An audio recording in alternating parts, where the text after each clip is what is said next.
আসসালামু আলাইকুম এভরিওয়ান। ২৭ তারিখে ছিল আমার মামি শাশুড়ি স্বাদের অনুষ্ঠান।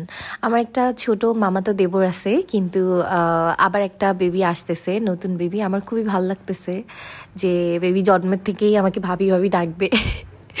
যাই হোক, অ্যাকচুয়ালি এই অনুষ্ঠানটা মেইন প্ল্যান করছিল হচ্ছে আমার মামি শাশুড়ির ফ্রেন্ডরা আর আমার যে মামাতো দেবরের ফ্রেন্ডের মারা সবাই মিলে রান্নাবান্না করে নিয়ে আসছিল। ওরাও বাসায় কিছু আয়োজন করছিল। তারপরে এই যে বাচ্চা পার্টি, বাচ্চা কাচ্চা না থাকলে আসলে জীবনটা শূন্য শূন্য মনে হবে। আমারও হবে ইনশাল্লাহ, আমি আর একটু বড় হই।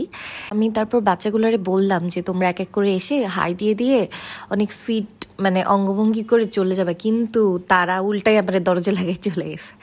এই তো তারপর আর কি খাওয়া দাওয়া চালু, সবাই এক এক করে খাওয়াই দিচ্ছে। আমি আসলে ক্যামেরায় আসি নাই, কারণ আমার ওই দিন ক্লাস ছিল। ক্লাস করে আমার মুখের অবস্থা এত বাজে ছিল যে আমি আর ভিডিওর মধ্যে আসি নাই।